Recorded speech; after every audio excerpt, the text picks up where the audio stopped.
Hello les Vénus, bien le bonjour à vous. On se retrouve pour le week vlog. On était le samedi matin. On prend le temps de dire bonjour à la nature et on commence directement la journée avec un grand verre d'eau et direction le brunch. On a pris notre brunch au Bazar Café. C'était vraiment agréable là-bas et je me suis pris un green composé de mangue, d'ananas, épinards et gingembre, tout ce qu'il y a de bon pour l'estomac. Et j'ai pris le traditionnel de chez eux, qui est un grand plat composé d'œufs brouillés, d'une crêpe, de patates et de bacon et d'un pain grillé avec un petit peu de beurre. Un bon déjeuner pour bien commencer sa journée et avec une petite assiette de fruits. C'était vraiment agréable, j'ai bien aimé. Et le plat était bien grand, bien gros à l'américaine. Et ensuite, on s'est arrêté au Starbucks pour prendre un dessert. Tchin tchin.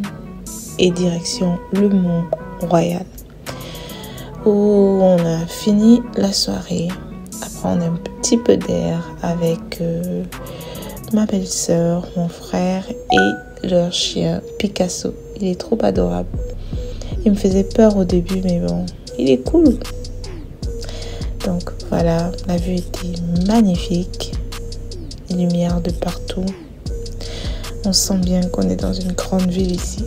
Donc voilà, je vous laisse avec le petit paysage agréable.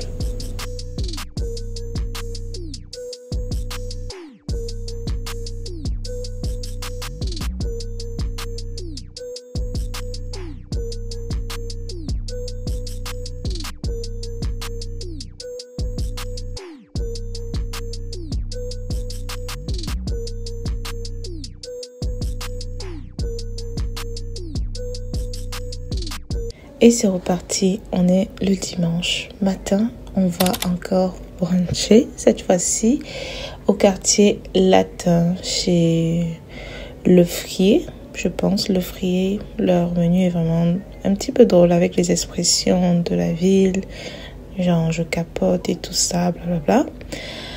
Leur l'argot en quelque sorte. Donc encore une fois, c'était un brunch où c'était vraiment yummy. Avec une gaufre, des patates, des saucisses, un œuf brouillé et des fruits.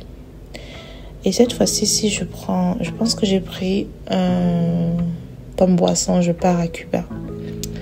Les autres aussi avaient des plats bien chargés. Et ensuite, on s'est dirigé vers l'oratoire Saint-Joseph. C'était vraiment important que je visite ça parce que c'est un endroit religieux où on ne peut pas venir à Montréal sans parler de cet oratoire-là. Et j'ai une relation particulière avec Saint-Joseph. À chaque fois que je fais des neuvaines le concernant, j'ai rapidement des réponses ou la direction vers où je devrais aller. Donc, why not venir voir son oratoire? Donc, voilà, direction l'oratoire. Et comme vous voyez, il y avait plein de touristes. C'est un endroit vraiment culte où les gens viennent pour prier, pour découvrir et surtout pour chercher des miracles. Parce qu'apparemment, cet endroit regorge de miracles. Beaucoup de personnes viennent y prier et ont des réponses, des solutions. Bref, peut-être un endroit miraculeux, je sais pas. Donc, dans ce petit oratoire, il y a des endroits très drôles comme cet endroit-là qu'on appelle la Sainte Fringale. C'est un endroit où vous pouvez prendre des trucs à grignoter. Il y a des petits souvenirs et tout ça, des saints, des anges, des archanges, du Christ. Bon, en fait, on relate le passage du Christ sur la terre.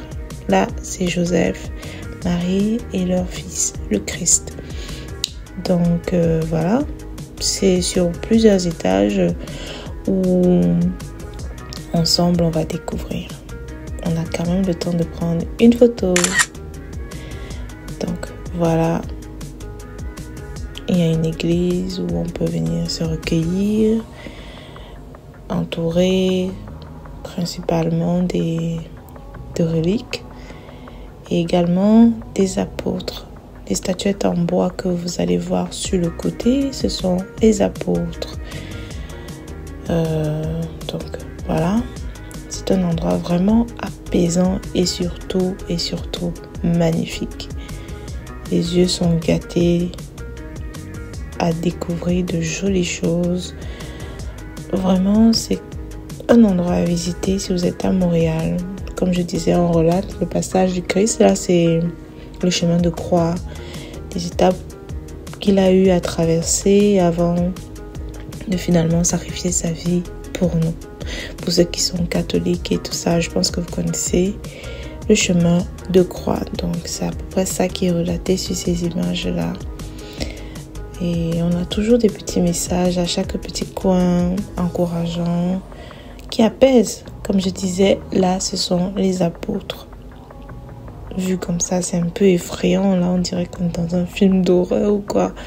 Les statuettes en bois, vraiment, je trouve que c'est un peu effrayant. C'est mieux celles en pierre, qui sont un peu moins froides, je pense. Bref, c'est mon avis. Donc, on continue la visite.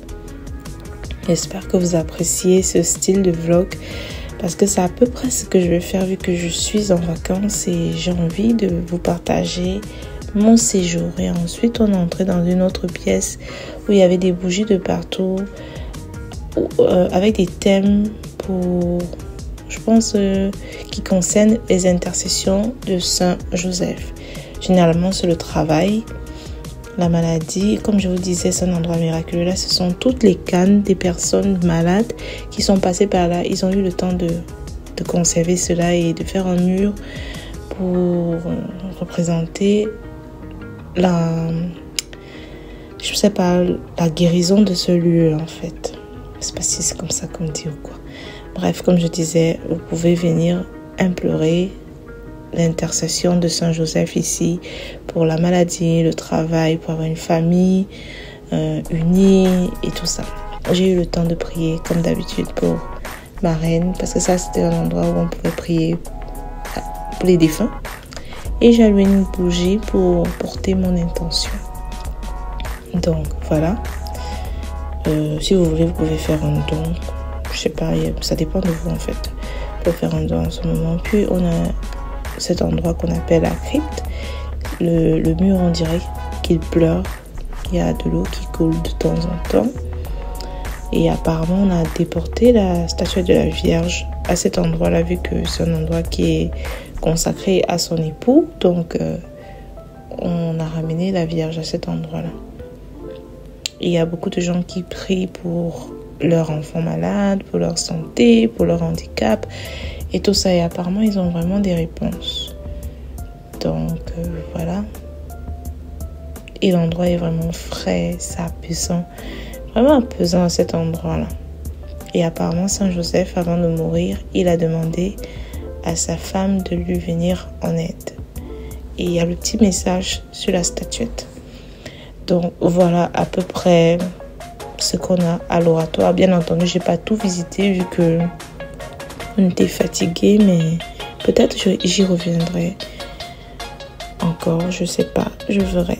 Donc voilà, c'était à peu près ça notre journée. Et ensuite on est retourné au quartier latin encore où il y avait des festivités comme à chaque fois en été là-bas. Il y a des gens qui dansent. Bref, c'est un endroit vraiment festif. N'oubliez pas de vous abonner, partager, liker et de surtout commenter. J'espère que vous avez aimé la vidéo. On se retrouve très bientôt dans mes vidéos. Bien entendu, ce n'est que là qu'on peut se retrouver.